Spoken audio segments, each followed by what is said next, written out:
মুরাদ এই মুহূর্তে চুপ থাকাটাই বেটার মনে করলো। যেহেতু সামনে মীরাপ আছে তাই তানহার শাস্তি তোলা রইল। এর মধ্যেই গোসল করে চলে আসলো মধুরিমা। আবার খেলা শুরু করলো। এবার বোতল ঘুরে ঘুরে থামলো মুরাদের দিকে। মুরাদ সিলেক্ট করলো ট্রুথ। মীরাপ বলল, ভাইয়া আমি কোশ্চেন করব, তুমি দুনিয়াতে সব থেকে বেশি কাকে ভালোবাসো এবং সে কোথায় আছে? মুরাদ এক সেকেন্ডও সময় নিল না, সাথে সাথে তানহার দিকে তাকিয়ে বলল, আমি যাকে দুনিয়াতে সব থেকে বেশি ভালোবাসি সে আমার চোখের সামনেই আছে। মধুরিমা মুরাদের চোখ অনুসরণ করে তাকালো, দেখলো তাকিয়ে আছে তানহার দিকে। মধুরিমার গা জ্বলে উঠল। তানহার কোনো ভ্রুক্ষেপ নেই। তানহা মনে করছে মধুরিমা ভাবির কথাই বলছে, তাই এ নিয়ে আর তানহার কোনো ভাবান্তর নেই। আবার বোতল ঘোরানো হলো। এবার বোতল গিয়ে ঘুরলো, ঘুরে থামলো তানহার দিকে। মধুরিমা বলল, এবার প্রশ্ন আমি করব। মধুরিমা তানহার দিকে তাকিয়ে বলল, যদি এমন হয় কোনোদিন তোমার চেয়ে অনেক বয়সে বেশি বিবাহিত এক বাচ্চা আছে, এরকম লোক তোমাকে পছন্দ করে, তুমি কি করবে? তানহা মনে হয় বুঝতে পারল প্রশ্নটি। অতটাও বোকা মেয়ে নয় তানহা। তারপরও তানহা কোনো দ্বিধাদ্বন্দ্ব না রেখে সাথে সাথে উত্তর দিল, এটা কোনোদিনও সম্ভব না। এরকম কোনো পুরুষ মানুষকে আমি আমার জীবনে কোনোদিনও স্থান দিব না। মনে তো আরো অনেক দূরেরই কথা। মীরাব খুশি হলো তানহার উত্তর শুনে। মধুরিমা ঠোঁটে খেললো বাঁকা মুচকি হাসি। ও যেন মুরাদকে শোনাতে চাইলো যে কোনো লাভ নেই। তানহা কোনোদিন মুরাদকে সেই সুযোগ দেবে না। এবার মীরাব বলল, এবার আমি প্রশ্ন করব, তানহার দিকে তাকিয়ে মীরা প্রশ্ন করল, যদি কোনো হ্যান্ডসাম হাং তোমাকে প্রপোজ করে, তুই এই মুহূর্তে কি করবি? না করে দিব। এই মুহূর্তে প্রেম করার কোনো ইচ্ছে নেই আমার। আমি এখন আজাদ পাখির মতো ঘুরবো ফিরবো, আমার জীবন এনজয় করব। আমি তো এখনো ছোট বাচ্চা, জীবনটাই শুরু করলাম না। এক্ষুনি আমি কোনো বাঁধনে যুক্ত হতে চাই না। মীরাব একটু আশাহত হলো। তার মানে এখন প্রপোজ করে কোনো লাভ নেই। তারপরেও হাল ছাড়বে না। প্রয়োজন পড়লে বাসায় একেবারে ডিরেক্ট বিয়ের প্রস্তাব দিবে। এরপর প্রশ্ন করার টার্ন মুরাদের। সবাই মুরাদের দিকে তাকালো। তানহার এখন একটু অস্বস্তি হচ্ছে মধুরিমার প্রশ্নের পর থেকে। মুরাদ বুঝতে পারছে পরিস্থিতি, তাই বলল, আমার কোনো প্রশ্ন নেই, যদি কখনো মনে হয় কোনো প্রশ্ন আছে তখন করব, জমা রইল। এই মুহূর্তে প্রশ্ন নেই।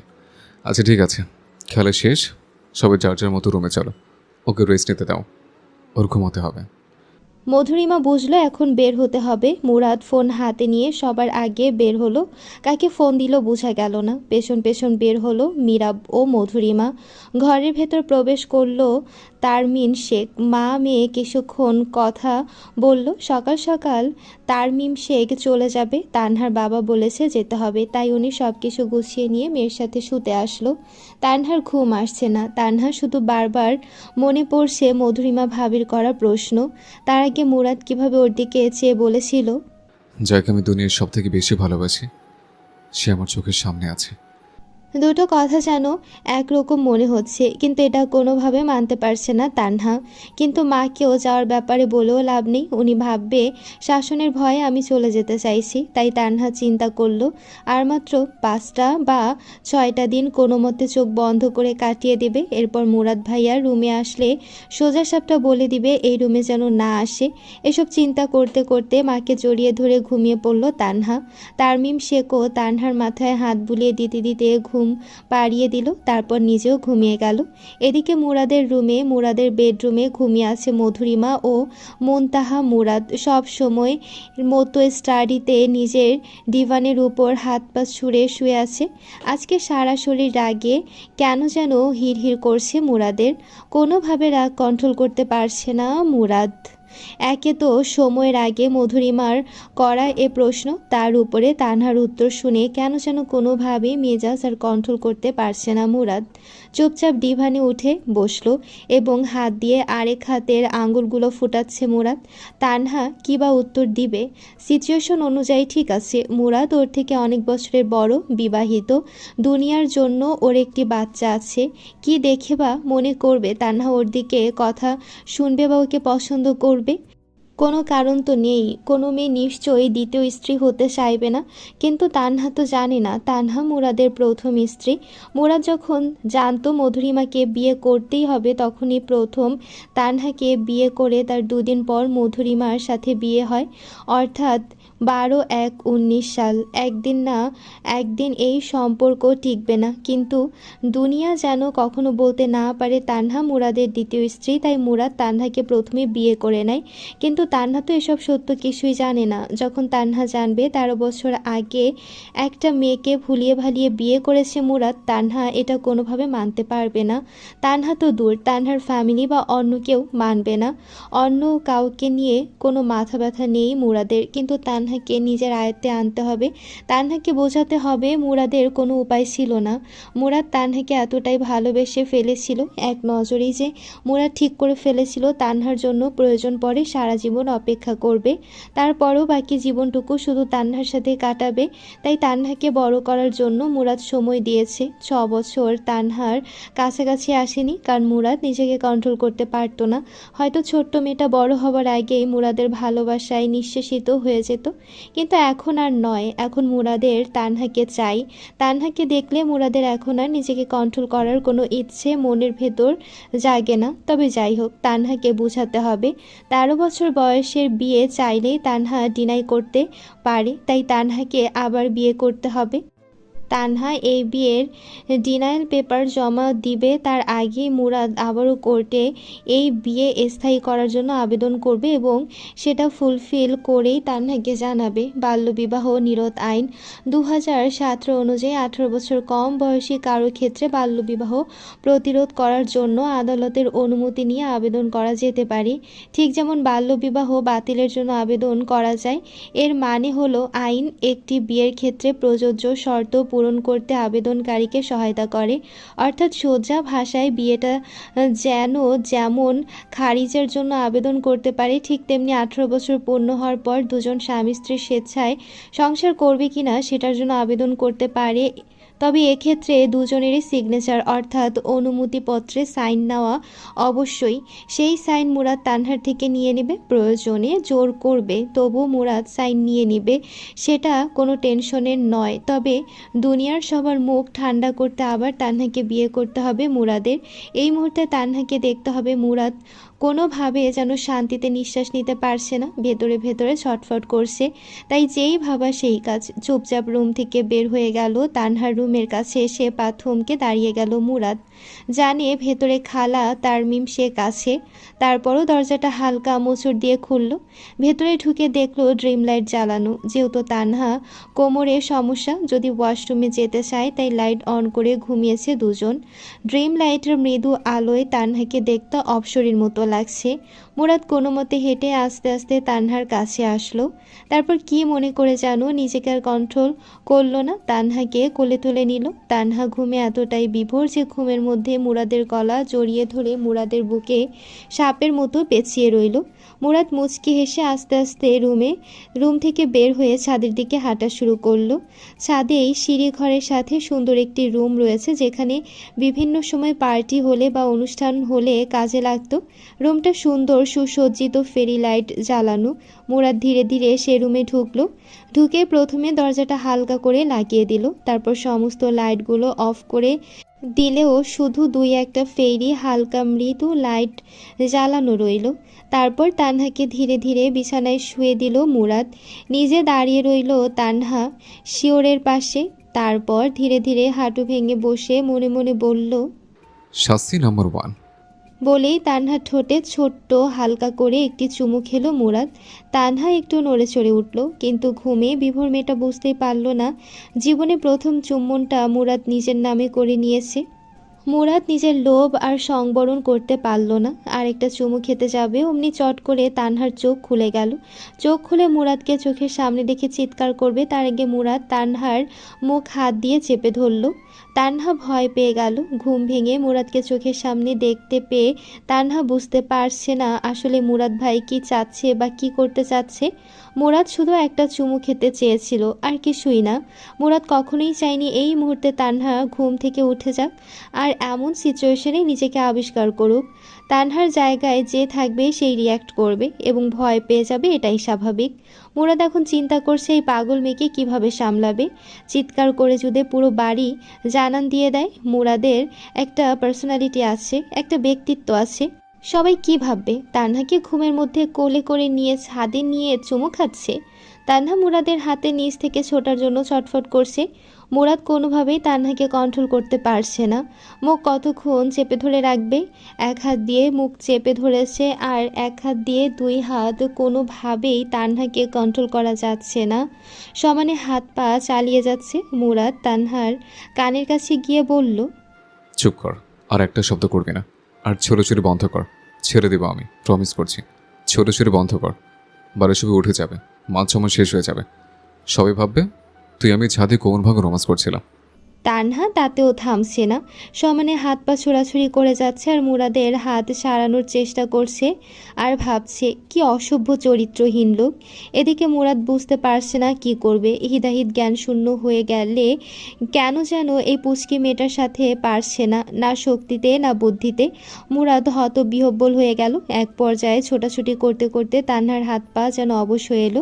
একটু শান্ত হলো তানহা। মুরাদ সেই সুযোগে তানহাকে জোরে জড়িয়ে ধরল। তানহার এমনি কোমরে ব্যথা, তার উপরে এরকম একটি শক্তিশালী পুরুষের সাথে প্রায় 5-10 মিনিট ধস্তাধস্তি করে সম্পূর্ণ যেন টায়ার্ড হয়ে গিয়েছিল। মুরাদ জড়িয়ে ধরায় আর নিজেকে ছাড়াতে পারছিল না। চুপচাপ মুরাদের বুকে শুয়ে রইল। মুরাদ এবার তানহার মুখ থেকে হাত সরিয়ে হাতটা মাথায় দিয়ে বলল, কিছু হয়নি, কিছু করিনি, শান্ত হ প্লিজ। এরকম করলে পুরো বাড়ির মানুষ জেনে যাবে, আমার যা হবার হবে, তোর অনেক বদনাম হবে। আমি চাই না তোর বদনাম হোক। কথাটি তানহার কানে গেল এবং কথাটি তানহার কাছে সঠিক মনে হলো, তাই তানহা চুপ করে রইল। কিছুক্ষণ মুরাদ তানহার মাথায় হাত বুলিয়ে তানহাকে ধীরে ধীরে খাটে সুন্দর করে বসিয়ে হাঁটু ভেঙে পায়ের কাছে বসে বলল, আই এম সরি, এভাবে নিয়ে আসার জন্য এইভাবে তোকে এখানে আনা ঠিক হয়নি। আমার ঘুম আসছিল না, তাই তোকে নিয়ে এসেছিলাম।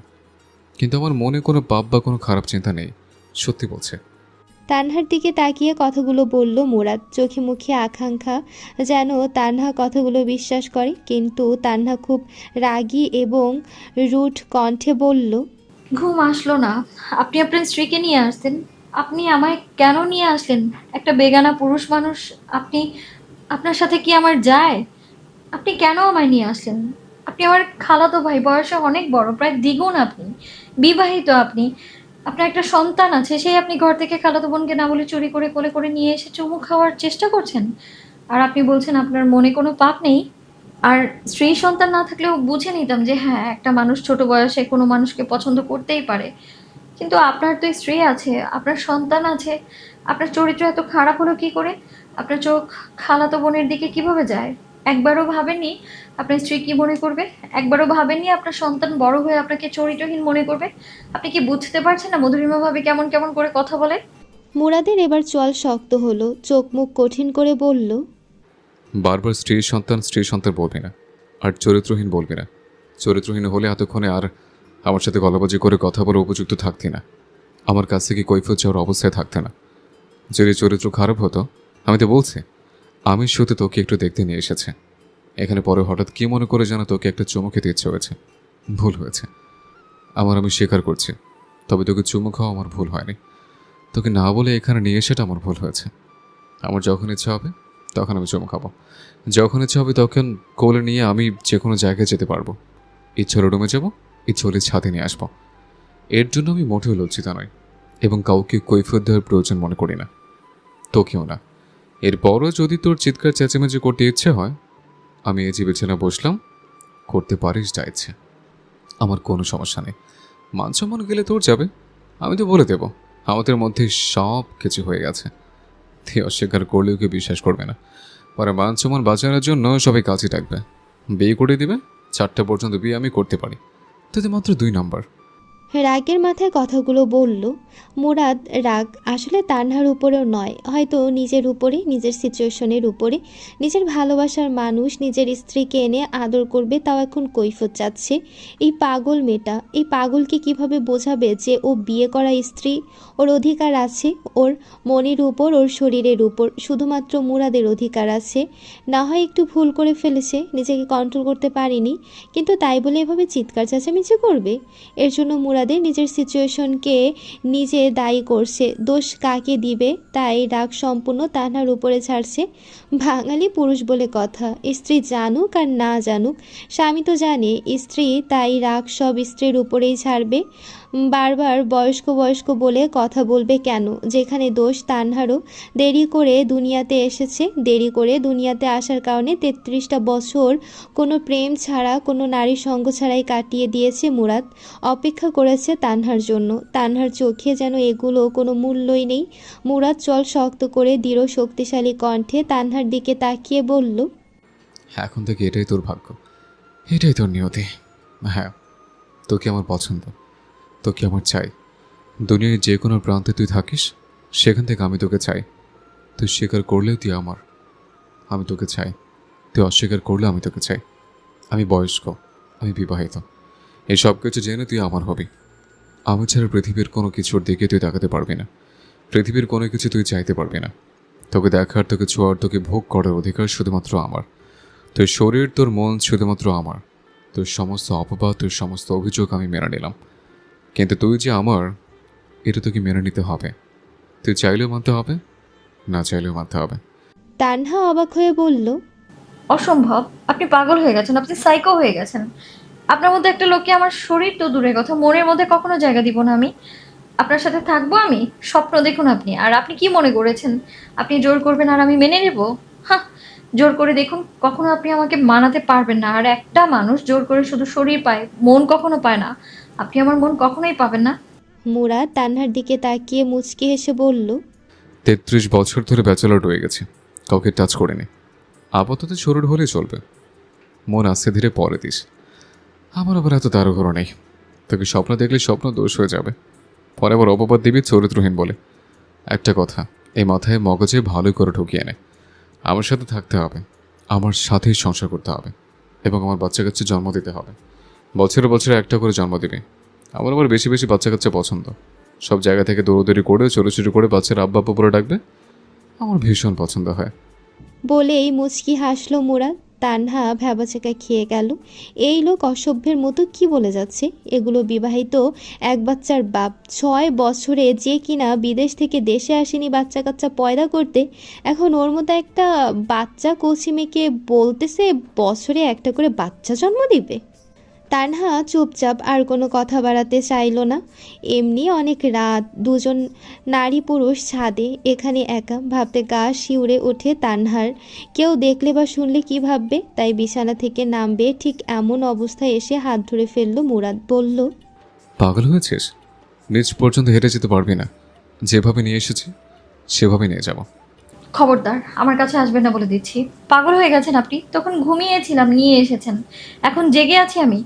খবরদার, আপনাকে আপনার ওই নোংরা হাতে আমার স্পর্শ করার চেষ্টাও করবেন না, তাহলে কিন্তু আমি চিৎকার চেঁচামেচি করবো। মুরাদ হালকা হাসলো, তারপর কাছে এসে চট করে তানহাকে কোলে তুলে বলল, এবার চিৎকার চেঁচামেচি কর সবাই, এসে দেখুক তুই আমার কোলে লুতোপুতো করছিস।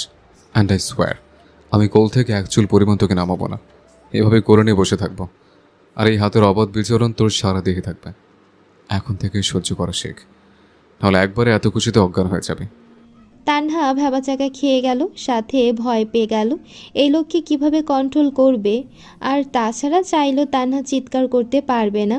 এখানে যে কেউ তানহাকে কোলে দেখলে বলবে নিয়ে আসলো, এতক্ষণ এখানে থাকলো অথচ চিল্লাচিল্লি করলো না, এখন চেঁচামেচি করছে, নিশ্চয়ই কোনো ঘটনা আছে।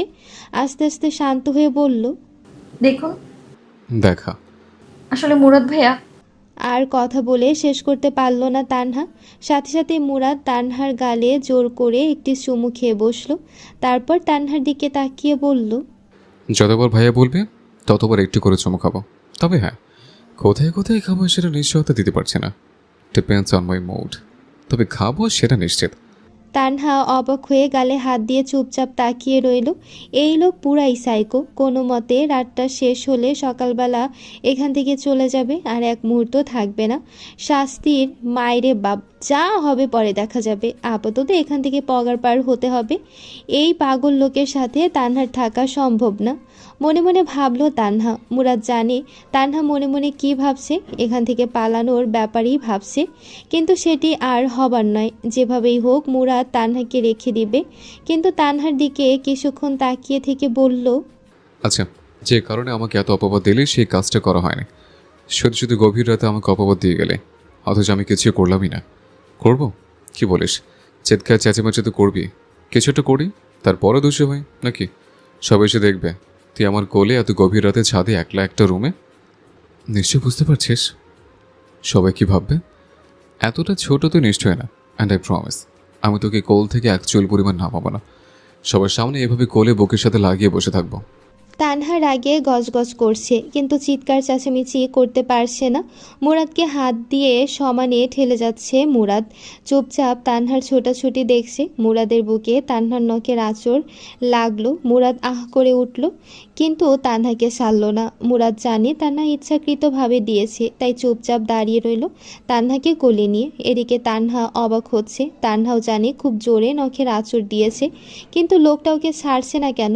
বেহায়া একটা লোক, লজ্জা শরম নেই। বিবাহিত বাচ্চার বাপ, বয়স্ক বুইড়া বেটা তানহার সাথে লুতুপুতু করছে ছাদে জোর করে নিয়ে এসে। ভাবা যায় তাও আপন খালাতো ভাই। নিশ্চিত তানহা যেদিন জন্মগ্রহণ করেছিল উনিও কোলে নিয়েছিলেন।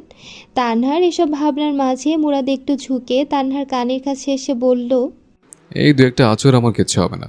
যেদিন তোকে নিয়ে খেলাধুলা করব সেদিন আচরে আচরে আমার উত্তেজনা বাড়িয়ে দিস। বেস্ট পারফরমেন্স দিব, প্রমিস।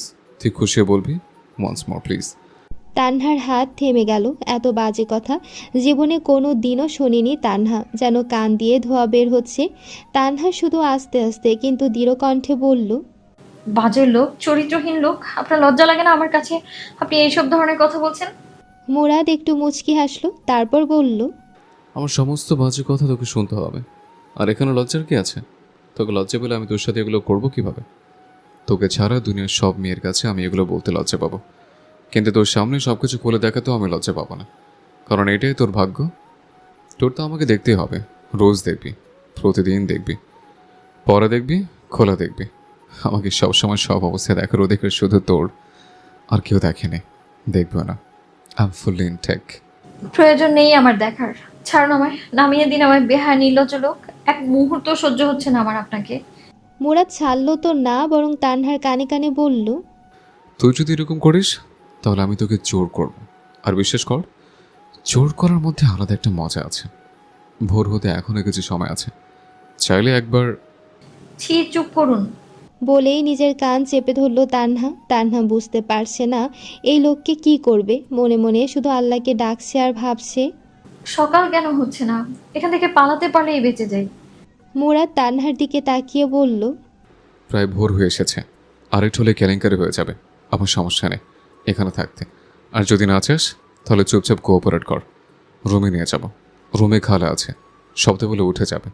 পাশের রুমে মধুরিমা আছে। যদি কেউ অ্যাকচুয়াল পরিমাণ আওয়াজ পায়, এরপর যা হবে তার জন্য তুই দায়ী থাকবি। আমি তোকে সবার সামনে রেখে চলে যাব। বলবো সারা রাত অনেক পরিশ্রম করেছি, আমি টায়ার্ড, আমার রেস্ট দরকার। বাকি উত্তর সব তুই দেবি।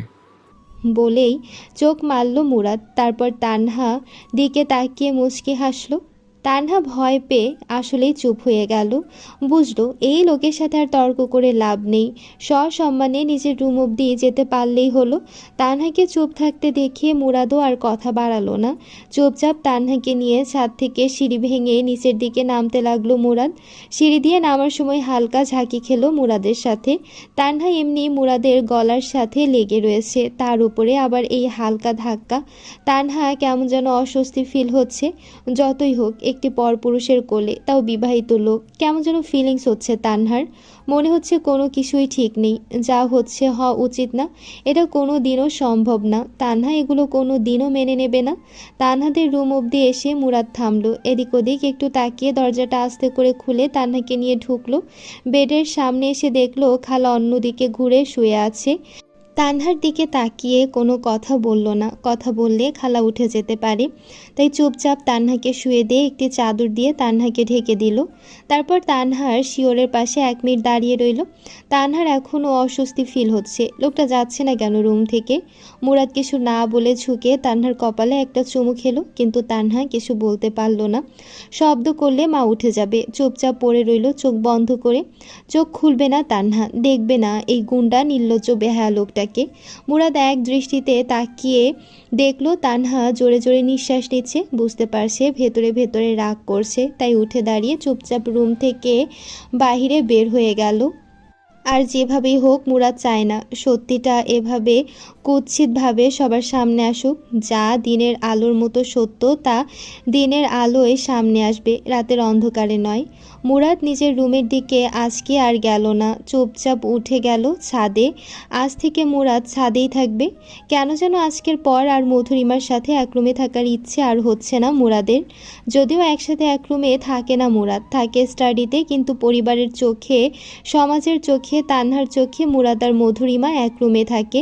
তাই আজ থেকে মুরাদ এই রুমে যাবে না আর। যত কিছুই হোক তানহা জানবে মুরাদ একসাথে মধুরিমার সাথে এক রুমে।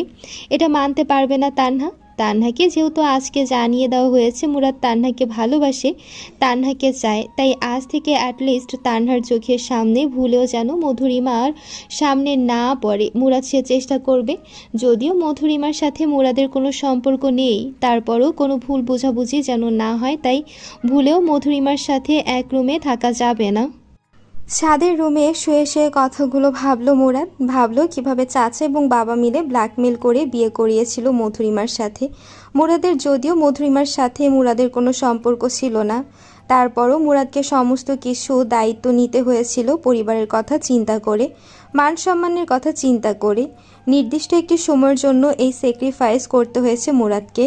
সময় শেষ হলে এই সব ঝামেলা মুক্ত হয়ে যাবে মুরাদ। কিন্তু এবার আসার পর থেকে মধুরিমার আচার আচরণ মুরাদের ভালো লাগছে না, কেমন নিজেকে স্ত্রী অনুভব করাতে চাচ্ছে মুরাদের চোখে। কিন্তু মুরাদ কখনোই মধুরিমাকে স্ত্রী রূপে গ্রহণ করেনি, মৃত্যুর আগ পর্যন্ত করবেও না। কিন্তু তানহা মনে করে মধুরিমার সাথেও স্বামী স্ত্রীর সম্পর্ক এবং ওদের একটা সন্তান রয়েছে। এই বোকা গবেট মেয়েটাকে কে বুঝাবে? বারবার বলেও তো আসলো ও 33 বছর বয়সে কোনো মেয়েকে স্পর্শ করেনি। বোকা মেয়েটা কি বুঝবে? আচ্ছা, যদি তানহা এই সত্য জানার পরও মুরাদকে গ্রহণ না করে, মুরাদের বয়স বেশি এ কথা বলে যদি মুরাদকে রিজেক্ট করে দিতে চায়, না না, এটা সম্ভব না। 33 বছর পর্যন্ত অপেক্ষা করেছে তো এই গবেট মেয়েটার জন্য। এই মেয়েটা পৃথিবীতে দেরিতে না আসলে তো আর সোনার যৌবন এভাবে চলে যেত না। হ্যাঁ, মানুক আর না মানুক, ওকে শুধু মুরাদেরই হতে হবে, মনে মনে ভাবলো মুরাদ। নামালে জোর করব, নিজের বউকে জোর করব, কোনো সমস্যা নেই। আসুক কাদুক, আমার ঘরেই থাকবে, তবু আমাকে ছেড়ে দুনিয়ার অন্য কোথাও যেতে পারবে না। সকাল সকাল ঘুম থেকে উঠে কোথাও চলে গিয়েছে মুরাদ, কাউকে কিছু জানায়নি। তানহার তাতে কিছু যায় আসে না, তবু আর চোখে এদিক ওদিক তাকিয়ে দেখছে, কোথাও গুন্ডা লোকটাকে দেখা যাচ্ছে না। মনে মনে ঠোঁট উটলিয়ে ভাবলো, যাক, যাই হোক, ভালো হয়েছে, না থাকলেই ভালো। এই ফাঁকে মায়ের সাথে বাসায় চলে যেতে পারবে তানহা। নাস্তা শেষ করে রুমে গেল রেডি হওয়ার জন্য। মা কাপড় চোপড় গুছিয়েছে, তানহা যে বলবে তানহা চলে যাবে, তাই কাপড় চোপড় গোছাতে হবে। যেই ভাবা সেই কাজ। তানহা ব্যাগ গুছিয়ে রেডি হয়ে মায়ের গলা ধরে বলল, মা, আমার এখানে থাকতে ইচ্ছে করছে না, আমি চলে যাব। খবরদার, তুই কোমর নিয়ে উঠেছিস কেন? চুপচাপ বসে থাক। শুধু একটু নামার অনুমতি দিয়েছিলাম, আস্তে আস্তে তোকে বলেছে এভাবে হাঁটতে। ডক্টর বলেছেন সম্পূর্ণ বেড রেস্ট। মেয়ে মানুষ কোমর নিয়ে রিস্ক নেওয়া যাবে না, অমনি অনেক কাজের ওস্তাদ। কোথায় যে তোকে বিয়ে দিব। তানহা বুঝলো লাভ নেই। মুরাদ যাওয়ার আগে বলে গেছে খালাকে তানহাকে ওষুধ খাওয়ার জন্য চাপ দিয়েছে, তাই তানহা চলে যেতে চাইবে। ডক্টরের সাথে কথা বলেছে তানহার ব্যাপারে। ডক্টর বলেছেন সিঁড়ি ভেঙে নামা যাবে না। এদিকে মুরাদ এক নামি দামি রেস্টুরেন্টে বসে আছে বন্ধুর সাথে। বন্ধু ইনকাম ট্যাক্স ডিপার্টমেন্টের হেড। মুরাদ চাচার সব tax related file, original income proof সহ এবং সরকারি খাস জমি দখলের নথিপত্র সব দিল। বন্ধু বলল, তুই শিওর? আমি বলার সাথে সাথে অপারেশন শুরু করবি। আগে দেখবো মিষ্টি কথায় কাজ হয় কি না, না হলে তোর কাজ শুরু। ভাই শিওর আপনি? কারণ আমাদের হাতে যথেষ্ট প্রমাণ রয়েছে, চাইলেও কাজ হওয়ার আগেও আমরা চাচাকে এমনি সরিয়ে দিতে পারি। শুধু শুধু তাকে সময় দেওয়ার কী দরকার? এর মধ্যে চাচা কোনো ঝামেলা করতে পারে, ক্ষমতায় রয়েছে, যে কোনো সময় চাল উল্টে দিতে পারে। ওসব আমি ভেবে রেখেছি, তো টেনশন করতে হবে না। উনি কিছু করতে পারবে না। উনি যেই কাজ করতে চাচ্ছে, দলীয় সমর্থন নিয়ে দলীয় লোকেদের ফাইলও আমার কাছে আছে। চাচাকে কোনোভাবেই সমর্থন দেবে না। আর রাজনীতিতে মাঝে মধ্যে নতুন মুখ দরকার। চাচার বয়স হয়েছে, রিটায়ারমেন্ট দরকার। দলের লোকেরাই বলবে politics need new and fresh blood. দেখ, যা করবি ভেবেচিন্তে করিস। একবার যদি নামিস এই পথে, তাহলে আপন চাচা রক্ত তাই বলে ব্যাকআপ করতে পারবি না। কারণ আমার সরকারি কাজ প্রসেসিং একবার শুরু করে দিলে আর ফিরে আসার কোনো উপায় নেই। আমার নিজের পজিশন নিয়ে টানাটানি লেগে যাবে, বুঝতে পারছিস নিশ্চয়ই? ওমর ফারুক মুরাদের দিকে তাকিয়ে কথাগুলো বলল। যা করছি ভেবে চিন্তা করছি। বন্দুকের গুলি আর আমার কথা কোনো পার্থক্য নেই। একবার বের হয়ে গেলে সেটা ফেরত যাবে না। প্রয়োজন পড়লে মরে যাব, তারপর কথার বরখেলাপ হবে না। ওকে ডান, তোর ফোনের অপেক্ষায় থাকবো। তুই যখনই বলবি অপারেশন শুরু হয়ে যাবে। তবে আজ কথাবার্তা যা হলো এখানে এই তিনজনের মধ্যেই সীমাবদ্ধ থাকবে, বাইরের কেউ যেন না জানতে পারে। এতে তোর আমার দুজনেরই ক্ষতি হবে। তোর চাচা অ্যালার্ট হয়ে যাবে এবং তাকে হাতে নাতে ধরা আমাদের জন্য আরও কঠিন হয়ে যাবে। ওকে, ঠিক আছে। ওকে বিশ্বাস করতে পারিস, কোনো সমস্যা নেই। আমি যা সেলিমও তাই। ও আমার নিজের খাস লোক, তাই কোনো টেনশন নেই। আর বললাম তো, চাচার দিকটা আমি সফটলি হ্যান্ডেল করার চেষ্টা করব। যদি মুখে কথায় কাজ না হয় তখন তোর কাজ শুরু। ওকে, তাহলে আজ উঠে বাসা যেতে হবে, আমার একটু তাড়া আছে। বলেই মুরাদ চেয়ার থেকে উঠে হ্যান্ডশেক করে সেলিমকে নিয়ে বের হয়ে গেল। এদিকে মধুরিমা, মুনতাহা, তারমিম শেখ, সুলতানা শিরিন এবং তানহা সবাই এক ঘরে বসে গল্প করছে। ড্রয়িং রুমে মধুরিমা মুনতাহাকে খাওয়াচ্ছে। তানহা চুপচাপ মায়ের পাশে বসে আছে। সুলতানা শিরিন টিভি দেখছে। তারমিম শেখের সকালে যাওয়ার কথা থাকলেও অফিস থেকে তানহার বাবা ফোন করে জানিয়েছে অফিসের কাজে 3 দিনের জন্য বাইরে যেতে হবে, তাই 3 দিন পরে যেন আসে। হঠাৎ করে 3 দিনের জন্য অফিস থেকে বাইরে পাঠানো হচ্ছে, অডিটের কাজ আছে। তাই তানহার মন খারাপ। এখন আর মাকে বলেও লাভ নেই, 3 দিনের জন্য কোথাও যাওয়া হচ্ছে না। তাই চুপচাপ বসে টিভি দেখছে আর গল্প করছে। তাও ভালো, গুন্ডা বদমাশ লোকটা বাড়িতে নেই, একটু শান্তিতে আছে তানহা। মাঝে মধ্যে এদিক ওদিক তাকাচ্ছে, কোথাও দেখা যাচ্ছে না। মনে মনে আনন্দ হচ্ছে তানহার। হঠাৎ তানহার চোখ পড়ল মধুরিমার দিকে। মধুরিমা আর চোখে তানহার দিকে তাকিয়েছিল। তানহার নিজের ভেতরে কেমন একটা অপরাধ বোধ কাজ করছে, ভেতরে ভেতরে দুমড়ে মুচড়ে যাচ্ছে। কেন যেন মধুরিমার চোখে তাকাতে পারছে না। গতকালকেও ওর ভেতরে এমন অপরাধ বোধ কাজ করেনি, কিন্তু রাতের পর থেকে কেমন যেন না চাইতেও নিজেকে অপরাধী মনে হচ্ছে সব কিছুর জন্য। ঠিক এমন সময় সেলিমকে নিয়ে ভেতরে প্রবেশ করলো মুরাদ। সেলিমের হাতে কিছু প্রয়োজনীয় কাগজপত্র এবং একটি ব্যাগ। ব্যাগে কি আছে বাইরে থেকে দেখা যাচ্ছে না। তানহা আর চোখে ব্যাগের দিকে তাকালো, কিন্তু কিছুই বুঝতে পারছে না। ব্যাগটি নিয়ে এসে মুরাদ সোজা টেবিলের উপর রেখে তানহার দিকে তাকিয়ে বলল, এগুলো তোর জন্য। কোমর তো ভেঙে বসে আছিস, হয়তো শুয়ে বসে আইসক্রিম খেতে ইচ্ছে করে, চকলেট খেতে ইচ্ছে করে, তাই তোর জন্য নিয়ে আসলাম। বন্ধুকেও দিস। দুজনের জন্যই নিয়ে এসেছি, বাড়িতে বাচ্চা তো দুজনে। মুনতাহার কথাও সাথে যোগ করে দিল মুরাদ, যাতে কারো চোখে খারাপ না লাগে। তাই দুজনের জন্য চকলেট নিয়ে এসেছে, কেউ কিছু মনে করলো না। কিন্তু সুলতানা শিরিন তো জানে ছেলের মনের ভিতর কি চলছে। মধুরিমা বুঝতে পারলো মুনতাহার কথাটা শুধু বলার জন্যই, আসলে তো নিয়ে এসেছে তানহার জন্য। তানহা মনে মনে ডাবল ঢং দেখে বাঁচে না, দিনভর বকার উপর রাখে আবার আইসক্রিম চকলেট নিয়ে এসেছে। কিন্তু মনে মনে তানহার খেতে ইচ্ছে করছে, আইসক্রিম খাওয়ার জন্য খুব ক্রেভিংস উঠে গেল, কিন্তু লজ্জায় কারো কাছে চাইতে পারছে না। মুরাদ ভালো করে জানে তানহার আইসক্রিম চকলেট এগুলো খুব পছন্দ, তাই মুরাদ দুটো আইসক্রিম বের করে একটি মুনতাহাকে দিল আর একটি তানহার হাতে দিয়ে বলল, নে খা, আর একটু হলে তো নোল বেবে নিচে পড়ে যাবে। মুরাদের কথা শুনে সবার সামনে তানহার যেন পিত্তি সহ জ্বলে গেল, বলল, খাবো না আপনার আইসক্রিম, আপনিই খান। মুরাদের চল শক্ত হলো। না শুনতে পারে না মুরাদ। একে তো এত কাজের চাপেও মনে রেখেছে আইসক্রিম আর চকলেটের কথা, মনে করে নিয়ে এসেছে, তার উপরে এমের রং ঢং। আইসক্রিম আরেকবার খাবো না বললে এবার সবার সামনে চাপকে তারপর আইসক্রিম খাওয়াবো। কথাগুলো মনে মনে ভাবলো মুরাদ। সুলতানা শিরিন বুঝতে পারলো ব্যাপারটা এখন ঝামেলা হয়ে যাবে, তাই বলল, চুপচাপ খা তো, এক তো এনে দিয়েছে, ভালো লাগছে না না, চুপচাপ খা, বড়দের কথা শুনতে হয়, শুনবি না তুই আমার কথা? তানহা খালার কথা শুনে আইসক্রিমটি হাতে নিল, নিয়ে নাড়াচাড়া করতে লাগলো।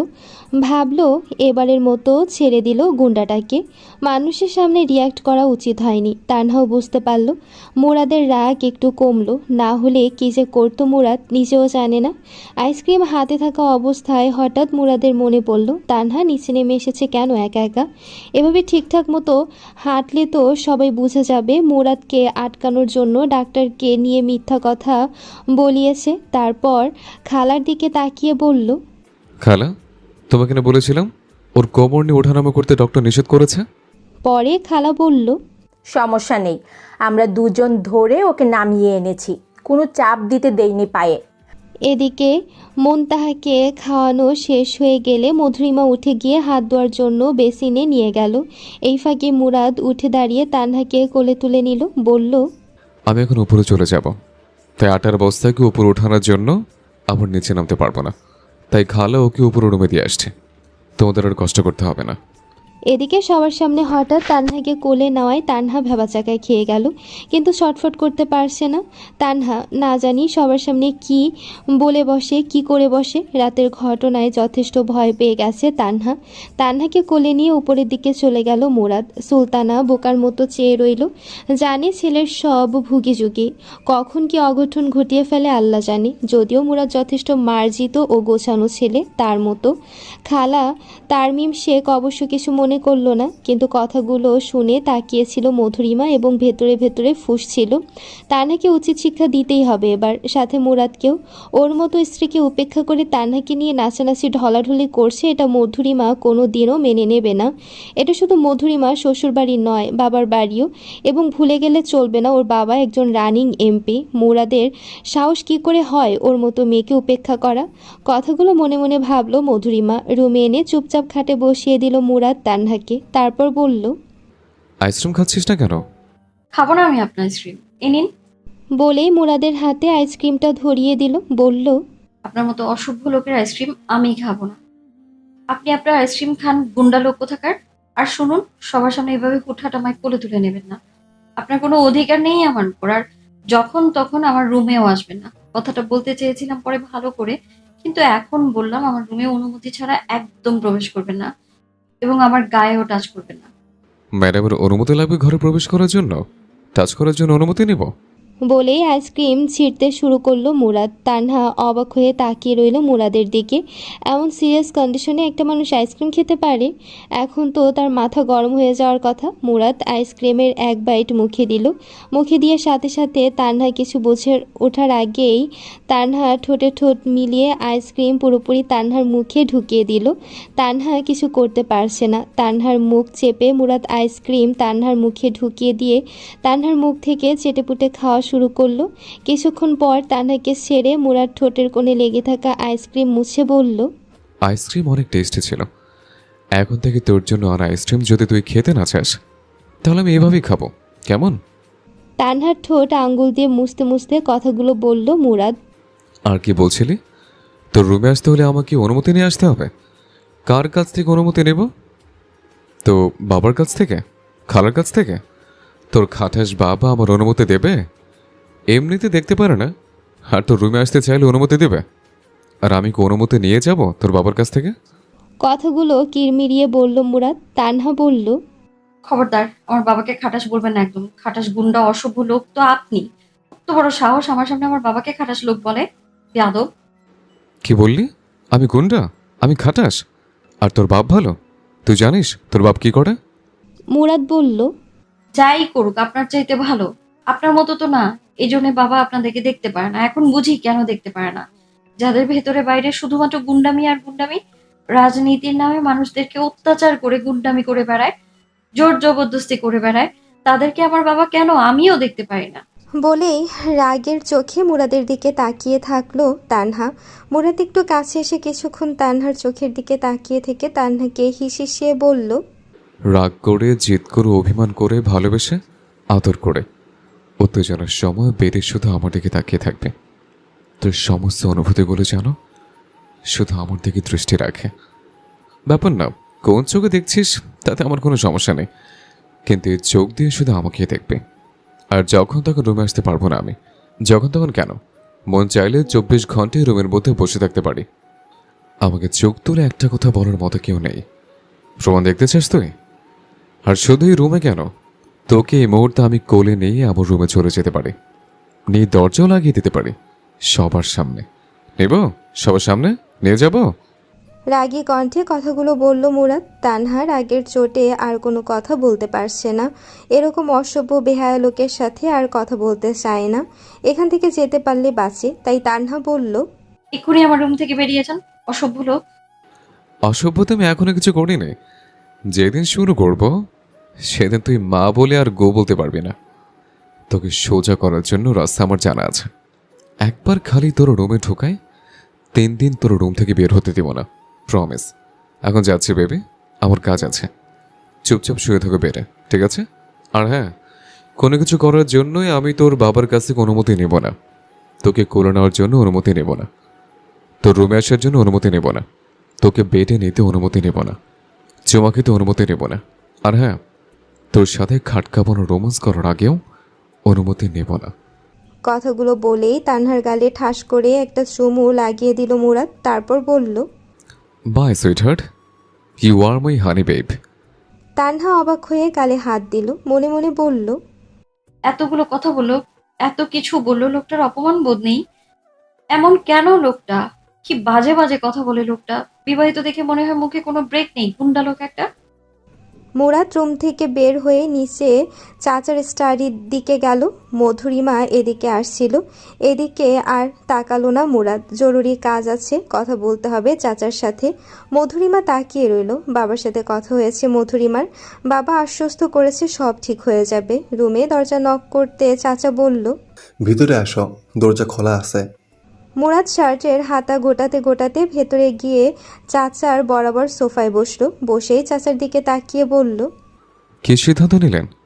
মিটিং কবে ফিক্সড করেছেন? আমার হাতে সময় অল্প, যা করার তাড়াতাড়ি করুন। চাচা গলা পরিষ্কার করে বলল, 2 দিন পরে মিটিং। দলের সিনিয়র সদস্যের সাথে কথা বলবে এবং তারা যে সিদ্ধান্ত নেবে তুমি আমি দুজনেই সেই সিদ্ধান্তে মেনে নেব। মিটিংয়ে কে কে থাকবে? আপনি আপনার এই 5-6 বছরের পরিচিত লোকজন, নাকি আমার বাবার স্বামীকার লোকজন থাকবে? জানতে চাচ্ছি সিনিয়র নেতা বলতে কাদেরকে বোঝাচ্ছেন? আমি সিনিয়র নেতা বলতে সবাইকে চাচ্ছি, মানে আমার বাবার সময় থেকে রাজনীতি করে আপনার সময় এখনও যারা আপনার সাথে রয়েছে সবাইকে। এবং আপনার ভাই মানে আমার বাবাও সেই মিটিং উপস্থিত থাকবে। তারও তো একটা মতামত দরকার, ওনার জন্য যেহেতু এত কিছু। মুরাদের দিকে তাকিয়ে বলল, ঠিক আছে, তোমার বাবা তুমি তাহলে জানিয়ে দাও। মুরাদ চাচার দিকে তাকিয়ে বলল, না, আমার বাবার চেয়ে উনি আপনার ভাই বেশি, তাই সিদ্ধান্তটা আপনি জানিয়ে দেবেন। আমি গেলাম, আমার হাতে সময় নেই। তবে যাই হোক, এটা মনে রাখবেন, নমিনেশন এবার আমার চাই। আমার চাই মানে আমার চাই। এবং আপনার আমার মধ্যে চুক্তি এরকমই হয়েছিল, কথাটা যেন ভুলবেন না। নাহলে আমি কি কি করতে পারি সে সম্পর্কে আপনার আইডিয়া নেই। 6 বছর আগের মোরাদ আর এখনকার মোরাদকে যদি এক করে ফেলেন তাহলে বড় ভুল করবেন। 6 বছর আগে মোরাদের পায়ের নিচে কোনো ভিত্তি ছিল না এবং বাবার প্রতি ইমোশনাল হয়ে অনেক সিদ্ধান্ত নিয়ে নিয়েছে। এখনকার মোরাদের পায়ের নিচে ভিত্তি এতটাই শক্ত আপনি চিন্তা করতে পারবেন না। আর অযথা কারোর প্রতি এখন আর আমার অনুভূতি কাজ করে না। যেখানে লজিক নেই সেখানে অনুভূতি দিয়ে ব্যক্তিগতভাবে ব্ল্যাকমেল করে আমাকে দিয়ে কোনো সিদ্ধান্ত নেওয়ানো যাবে না। 6 বছর আগে যাকে দিয়ে আপনি স্বার্থ হাসিল করেছেন সে আপনার ভাইয়ের ছেলে ছিল। এখন আপনার কাছে যে কথা বলতে এসছে সে চৌধুরী মুজাহিদ মুরাদ। কথার বরখালাপ যদি করেন আপনার রাজনৈতিক জীবন এবং ব্যক্তি জীবন দুটোই আমি উলটপালট করে দেব, কথাটা মনে রাখবেন। চাচা মোবাশ্বের কামাল শুকনো ঠোঁট গিলল। আসলে এখনকার মুরাদ আর আগের মুরাদ এক নেই। আগে মুরাদকে কিছু বলে শোনানো যেত, কিন্তু এখনকার মুরাদ যেন ওদের রক্তের চেয়ে আরও বেশি টকবগে। রাজনীতি না করেও যেন আরও বেশি রাজনৈতিক ব্যক্তিত্ব হয়ে উঠেছে। চাচা মনে মনে ভাবল, যাই হোক, সিনিয়র নেতারা যা সিদ্ধান্ত নিবে তা মুরাদ নিশ্চয়ই মানতে বাধ্য হবে। আর ভাইজান তো আছে, সেখানে গিয়ে কথাবার্তা হবে। তাই বলল, ঠিক আছে, 2 দিন পরে মিটিং, 2 দিন পরে সিদ্ধান্ত হবে। নমিনেশন তুমি নিবে নাকি আমি নেব? এদিকে মিরাব মুরাদকে চাচার স্টাডি রুমে ঢুকতে দেখে ভাবলো একটু তানহার সাথে কথা বলে আসবে। বাসায় মুরাদ ভাইয়া থাকলে মুরাদ ভাইয়ের জন্য কথা বলতে পারে না। আর মাও আজকাল বিভিন্ন কাজের ছুতোয় বিভিন্ন জায়গায় পাঠিয়ে দিচ্ছে মিরাবকে, তাই মিরাব সময় করে উঠতে পারছে না। আজকে বাসায় মুরাদ থাকায় মা আর নিকাবকে কোথাও কাজে পাঠায়নি, তাই মিরাব 2 মগ কফি নিয়ে সোজা চলে গেল তানহার রুমে। দরজা নক না করায় তানহা অবাক হয়ে গেল, সাথে একটু অপ্রস্তুত হলো। এরকম একটা মেয়ের ঘরে একটা ছেলে নক না করে ঢোকাটা বেমানান লাগে। মনে মনে ভাবলো, কি পেয়েছে এরা ভাইয়েরা, আল্লাহই জানে। রুমে ঢোকার আগে নক করার প্রয়োজন মনে করে না। বড় মিয়া তো বড় মিয়া, ছোট মিয়াও সুবহানাল্লাহ। মিরাব রুমে ঢুকেই বলল, নক করে ঢুকে নি, ভেবেছি তুই তো খালাতো বোনই লাগিস, সমস্যা কি? খালাতো বোন হলেও আমি এখন যথেষ্ট বড় হয়েছি, আর এটা একটা মেয়ের রুম। পরে মনে থাকবে তো ভাইয়া, কোনো মেয়ের রুমে ঢুকতে হলে অবশ্যই নক করে ঢুকতে হবে।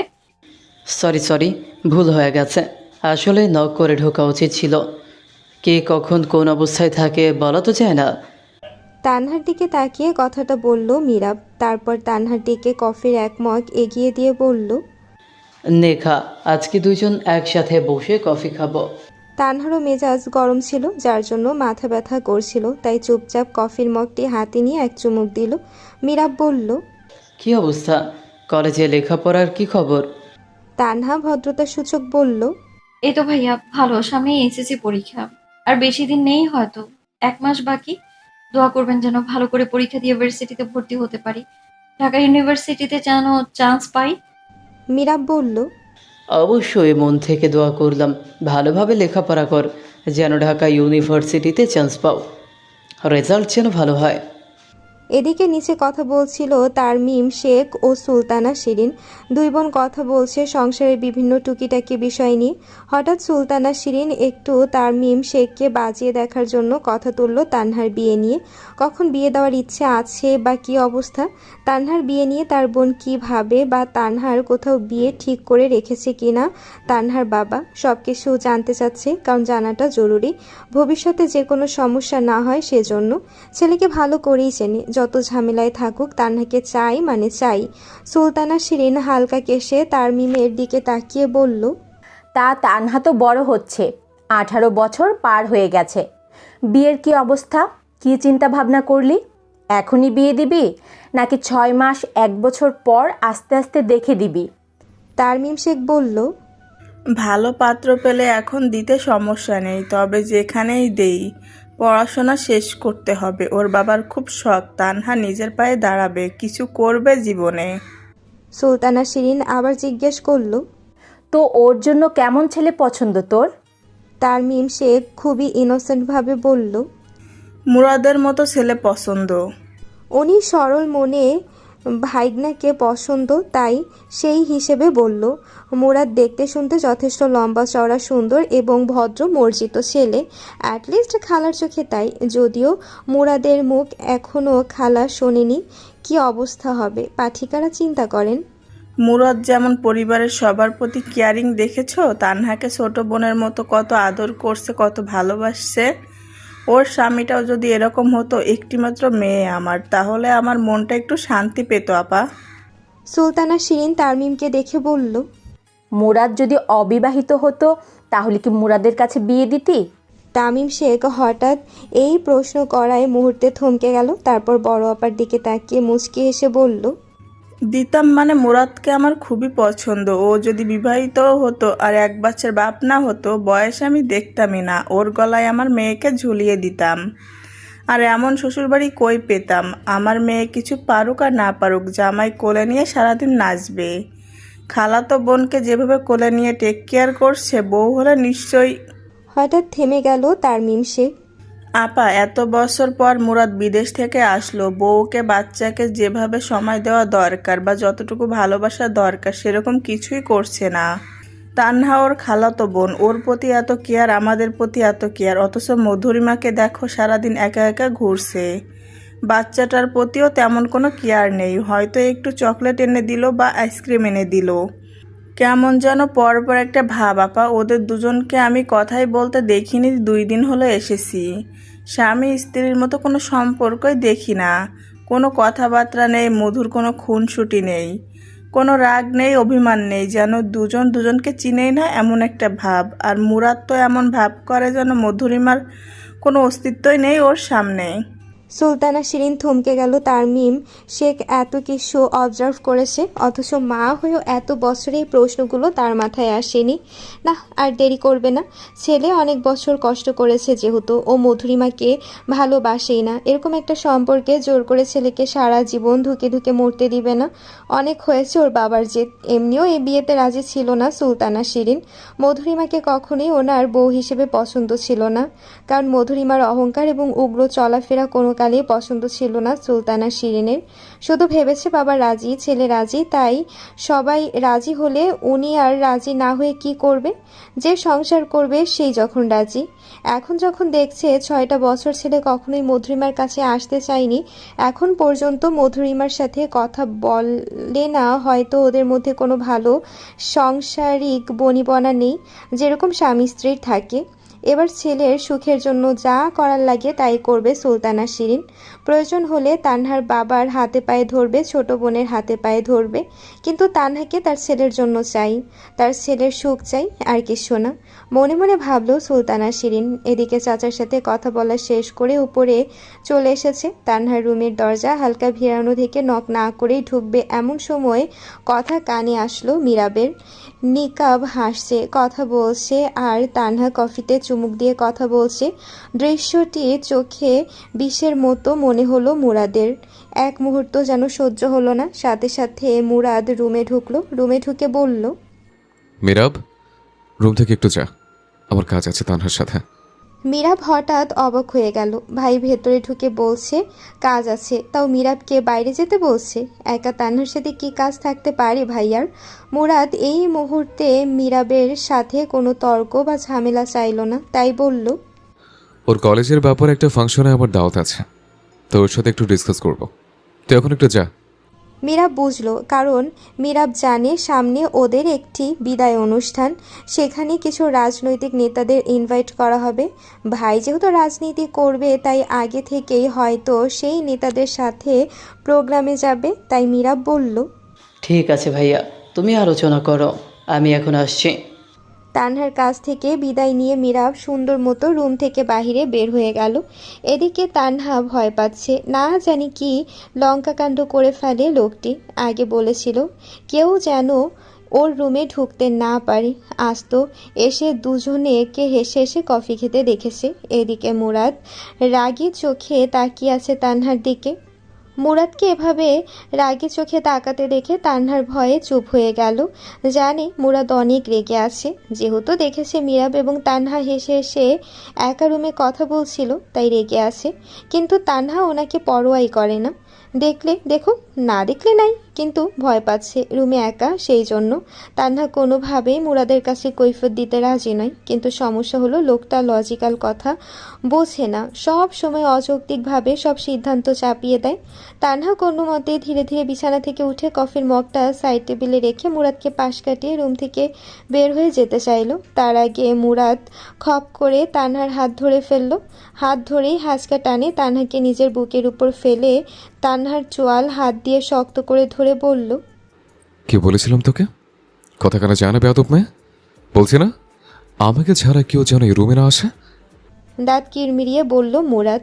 তানহার ব্যথায় চোখ দিয়ে পানি বের হয়ে গেল। তারপরও মুরাদের দয়া হচ্ছে না, মুরাদের কোনোভাবে সহ্য হচ্ছে না বন্ধ রুমে ছোট ভাইয়ের সাথে বসে বসে হেসে হেসে কফি খাচ্ছে। কই, মুরাদের সাথে তো একবারও হেসে কথা বলে না তানহা। তানহা জোরাজোরি করে কোনো মতে মুরাদের হাত ছুটিয়ে বলল, খবরদার আমায় টাচ করবেন না একদম।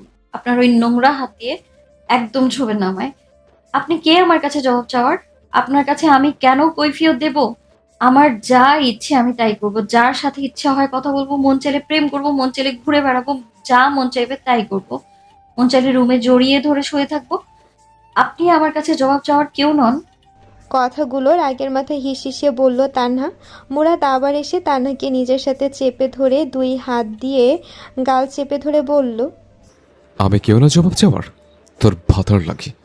শুনছস, চৌধুরী মুজাহিদ মুরাদ। আর কি বলছিস? মন চাইলে তুই কাউকে নিয়ে শুয়ে থাকবি, প্রেম করবি, জড়া ধরে শুয়ে থাকবি, সেই সুযোগ তুই পাবি না। তোকে শিক্ষা এখন দিতেই হবে।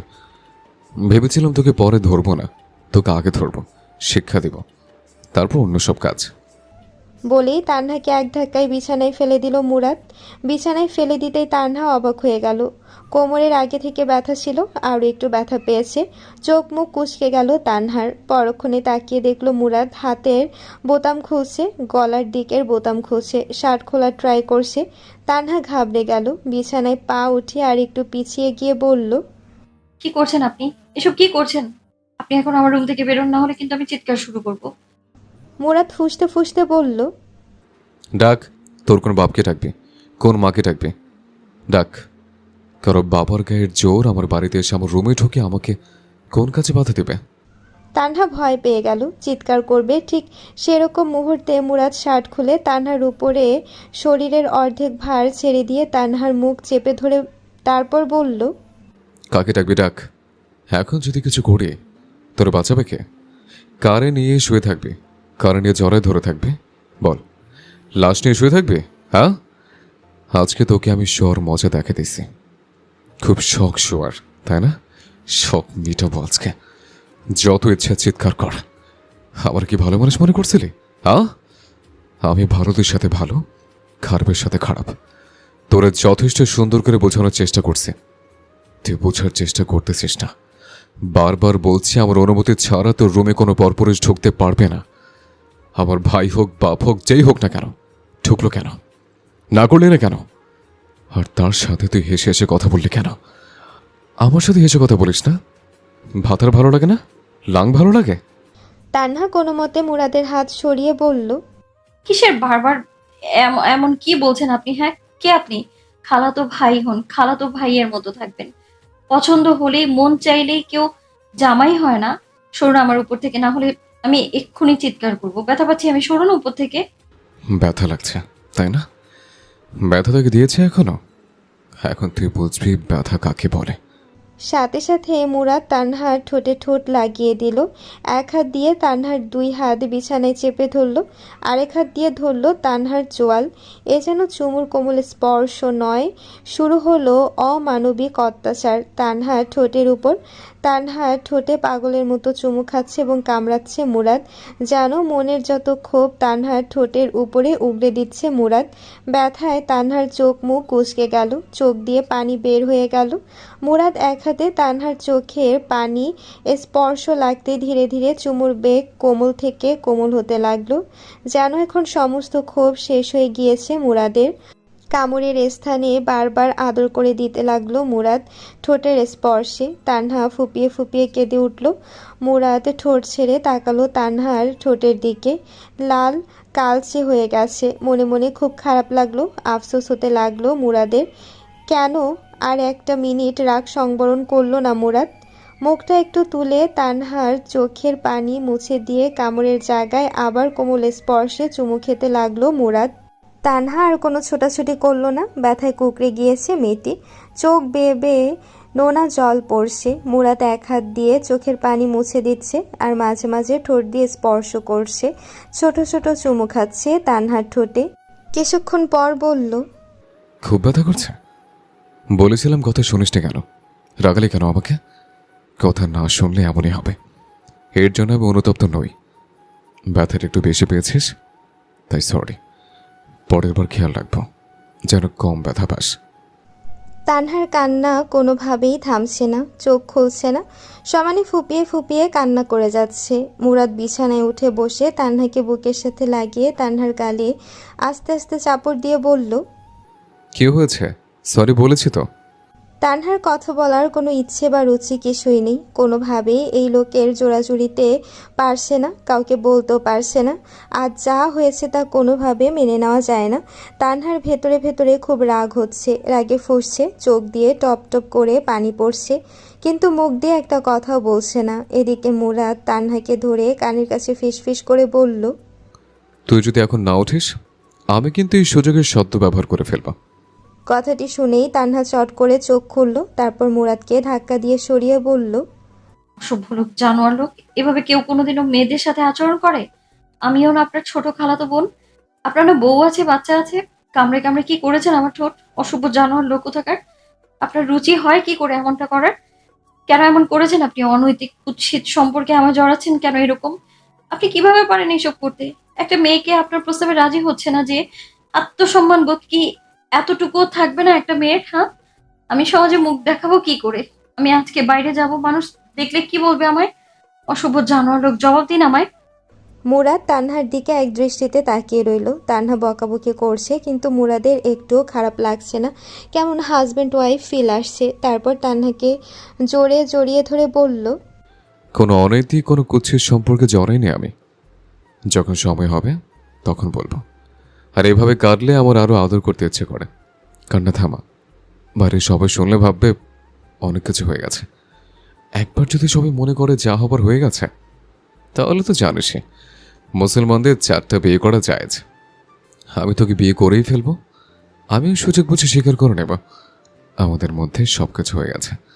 তখন দেখবি মুরব্বীরা এমনিই বিয়ে করে দিয়েছে। তুই কি এখন এটা চাচ্ছিস, নাকি চুপচাপ কান্না থামিয়ে ওয়াশরুমে যে মুখ ধুয়ে ফ্রেশ হয়ে আসবে? তানহা বুঝতে পারছে না আসলে কি করবে, তবে এতটুকু বুঝতে পারছে চোরাবালির মধ্যে ফেসে গেছে। তানহা কিভাবে এই চোরাবালি থেকে নিজেকে উঠাবে ভেবে পাচ্ছে না। তাই তানহা কোনো মতে রাগে গজগজ করতে করতে ওয়াশরুমে চলে গেল হাত মুখ ধোয়ার জন্য। এদিকে মুরাদ উঠে দ্রুত শার্টটা পরতে লাগলো। যে কোনো মুহূর্তে ঘরে যে কেউ এসে নক করতে পারে, বিশ্রী একটা খারাপ অবস্থা হয়ে যাবে কেউ এই মুহূর্তে আসলে। যদিও মুরাদ কাউকে ভয় পায় না, কিন্তু তানহার সম্মানের জন্য এই চিন্তা করছে মুরাদ। তাড়াতাড়ি শার্ট পরেই দরজাটা খুলে হালকা ভেরিয়ে রাখলো। এই দৃশ্যটি অনেক দূর থেকে আবার খেয়াল করলো মধুরিমা। দরজা খোলা হলেও পুরোপুরি খুলল না, ভেতর থেকে হালকা ভিড়িয়ে রাখা হয়েছে। তবে মুরাদকে এই অবস্থায় দেখেনি মধুরিমা, শুধু দরজা খুলতে দেখেছে। তানহাও আশ্রম থেকে ফ্রেশ হয়ে আসলো। সোফায় বসে মুরাদ এক দৃষ্টিতে তাকিয়ে আছে। হাত মুখ ধোয়া অবস্থায় তানহার মুখের দিকে পানি ছিটা ছিটা ফোঁটা তানহার মুখে এখনো স্পষ্ট। ঠোঁটে জায়গায় জায়গায় লাল কালচে দাগ হয়েছে ও হালকা ফুলে আছে, যা তানহার সৌন্দর্য আরও বাড়িয়ে দিয়েছে। মন চাচ্ছে উঠে গিয়ে আরও 4টা চুমু খেতে মুরাদের, কিন্তু তার সম্ভব না। এই বেয়াদব মহিলা মুরাদকে 4টি কেন, একটি চুমুও খেতে দিবে না। মনে মনে ভাবলো মুরাদ। তানহা দেখলো মুরাদ অসভ্যের মতো দৃষ্টিতে তাকিয়ে আছে তানহার দিকে, তাই তানহা উপেক্ষা করে ড্রেসিং টেবিলের সামনে চলে গেল। এসে ড্রেসিং টেবিলের সামনে দাঁড়িয়ে হালকা একটি চিৎকার দিয়ে উঠল তানহার ঠোঁটের অবস্থা দেখে। তানহা হাতের আঙ্গুল দিয়ে ঠোঁটে জায়গায় জায়গায় টাচ করে দেখছে, অনেক ব্যথা করছে। তানহা আর দেখতো কি বিশ্রী ফুলে গেছে, কালো কালো হয়ে গিয়েছে। কিভাবে এখন মানুষের সামনে যাবে বুঝতে পারছে না। মুরাদ মুচকি মুচকি হাসছে, কিন্তু কিছু বলছে না। কিছুক্ষণ পর উঠে গিয়ে আলমারি থেকে একটি ফার্স্ট এড বক্স বের করে সেখান থেকে একটি মলম এবং একটি ট্যাবলেট নিয়ে এসে তানহার সামনে ধরে বলল, ট্যাবলেটটা খা, আর এই মলমটি ঘুমানোর সময় ঠোঁটে লাগিয়ে রাখিস, ব্যথা কমে যাবে। আর শোন, রাতের বেলা আমি ছাদে চিলেকোঠা রুমে থাকি, পাশের রুমে থাকি না। ওই রুমে মধুরিমা আর মুনতাহা থাকে। তানহাকে শুনিয়ে কথাগুলো বলল মুরাদ। মুরাদ চাচ্ছে তানহা জানুক মধুরিমা আর মুরাদ এক রুমে থাকে না, মুরাদ আলাদা ছাদে থাকে। তানহা জিজ্ঞেস করলো, এসব কথা আমায় কেন বলছেন? আমি কি শুনতে চেয়েছি আপনার কাছে? মুরাদ বলল, না, এমনি বলার জন্য বললাম। রাতে তোর যদি কিছু প্রয়োজন হয় তখন ডাইরেক্ট ছাদে চলে যাবে, আমি সর্বদা তোর সেবা নিয়ে যেত। তানহা মুরাদের দিকে তাকিয়ে হেসে বলল, কি প্রয়োজন হবে? আমার আপনার কাছে কি প্রয়োজন থাকতে পারে? হ্যাঁ, অনেক কিছুই প্রয়োজন, অনেক কিছু প্রয়োজন থাকতে পারে যা একমাত্র আমি পূরণ করতে পারবো। তাই যখনই প্রয়োজন হবে চলে যাস, আমার your service at any time. আর শোন, বেস্ট সার্ভিস দেব, প্রমিস। বলেই মুরাদ গান গাইতে শুরু করলো। বলতে আমার শরম লাগে প্রেম আগুনে বইরা ছাই, সানডে মন্ডে কলস কর্ম এমন একটা মানুষ নাই। এত বাজে গান গাওয়ার রুচি হয় কি করে আপনার? বলল তানহা। মুরাদ তানহার দিকে তাকিয়ে বলল, এটা গান নাকি আমি আমার মনের কথা বললাম? তুই যদি চাস তো ছাদে চলে আসিস, দুজন মিলে সানডে মানডে ক্লোজ করব। বলেই হাসতে হাসতে রুম থেকে বের হয়ে গেল মুরাদ। তানহা এক দৃষ্টিতে তাকিয়ে রইল মুরাদের যাওয়ার পানে। মনে মনে ভাবলো, জঘন্য লোক একটা। আল্লাহ, এই লোকের থেকে আমাকে মুক্তি দাও। একটা বুইড়া বেড়া, এক বাচ্চার বাপ আসছে সানডে মানডে ক্লোজ করতে, শয়তান বেটা কোথাকার। কথাগুলো মনে মনে বলল তানহা। এদিকে মধুরিমা নিজের রুমে গিয়ে ড্রেসিং টেবিল থেকে সব কিছু ফেলে দিল। রাগে ক্ষোভে মধুরিমা নিজের ইমোশনকে কন্ট্রোল করতে পারছে না। এমন না মধুরিমা মুরাদকে ভালোবাসে, কিন্তু মুরাদ ওর স্বামী, ওর উপরে অধিকার আছে, তাই এটা মধুরিমা কোনোভাবে মানতে পারে না। মুরাদ যখন তখন তানহার রুমে চলে যায়। তানহার মধ্যে এমন কি আছে যা মধুরিমার মধ্যে নেই? মধুরিমা তো দেখতে তানহার চেয়ে কম সুন্দরী না। মধুরিমা তো এই বাড়ির মেয়ে, যথেষ্ট ধনী পরিবারের মেয়ে, শিক্ষিত মেয়ে। এই 6 বছরেও কেন মধুরিমার সৌন্দর্যেও মুরাদকে টানে না? তানহার মতো একটা বাচ্চা মেয়ে কী দিতে পারবে মুরাদকে? ওকে তো কোনোভাবেই স্যাটিসফাই করতে পারবে না তানহা। রাগিয়ে ক্ষোভে মধুরিমা নিজের চুল নিজেই টানতে লাগলো। তানহার মতো একটা বাচ্চা মেয়ের কাছে ওর সংসার হেরে যাবে এটা ভেবে পাচ্ছে না মধুরিমা। আর আজ তো অতিরিক্ত করেছে মুরাদ। মধুরিমা নিজের চোখে দেখেছে মুরাদকে দরজা খুলতে। তার মানে দরজা লাগিয়েছিল মুরাদ, দরজা বন্ধ করে কি করছিল এটাই ভেবে পাচ্ছে না মধুরিমা। যদি মুরাদ বিয়ে করতে চায় মধুরিমা কিভাবে আটকাবে এই চিন্তাই করতে লাগলো। মধুরিমা আটকানোর জন্য কোনো উপায় তো দরকার। বাবার সাথে কথা হয়েছে, বাবা বলেছে যতদিন বাবা এমপি আছে ততদিন মুরাদ কোনো দিনও বিয়ে করতে পারবে না, বাবা করতে দিবে না। কিন্তু যদি এমপি পদ না থাকে, যেভাবে মুরাদ উঠে পড়ে লেগেছে, মনে হয় না কিছু করতে পারবে বাবা। না, বাবার উপরে আর ভরসা নাই, আমার নিজেকে কিছু করতে হবে মনে মনে ভাবলো মধুরিমা। এদিকে মোস্তফা, মনোয়ার এবং সুলতানা শিরিন ঘরে বসে কথা বলছে। সুলতানা শিরিন আমতা করে স্বামীর দিকে তাকিয়ে বলল, একটা কথা জিজ্ঞেস করব, সত্যি সত্যি উত্তর দিবেন? মোস্তফা মনোয়ার মনে হয় ধরতে পারল সুলতানা কি জিজ্ঞেস করবে, তাই বলল, ঠিক আছে, জিজ্ঞেস করুন। মুরাদ বিয়েতে রাজি ছিল না, তাই না? আপনারা জোর করে মুরাদকে বিয়ে করিয়েছিলেন, দরজা বন্ধ করে 3 জন কথা বলেছিলেন, আমরা কেউ আপনাদের মধ্যে ইন্টারফেয়ার করিনি। বের হয়ে বললেন মুরাদের বিয়ে। মুরাদকে জোর করে কেন বিয়ে করিয়েছিলেন? মুরাদ মধুরিমাকে ভালোবাসে না, ওর চোখে আমি স্পষ্ট দেখতে পারি। ও এই সম্পর্ক চায় না। একটি জুড়াজুড়ি সম্পর্কে ছেলেকে সারা জীবনের জন্য বেঁধে দিলেন। এমন কি বাধ্যকতা ছিল আপনার যে চোখের সামনে ছেলের জীবনটা ধ্বংস হতে দিচ্ছেন? ছেলের ভালো মন্দ কিছুই আপনার চোখে পড়ল না? মোস্তফা মনোয়ার চোখ বন্ধ করে ফেললেন। চোখের কার্নিশ বেয়ে ঝরে পড়ল 2 ফোঁটা অশ্রু। তারপর উনি ভাবতে লাগলেন সেদিন দরজা বন্ধ করে 3 জন কী কথা বলেছিলেন।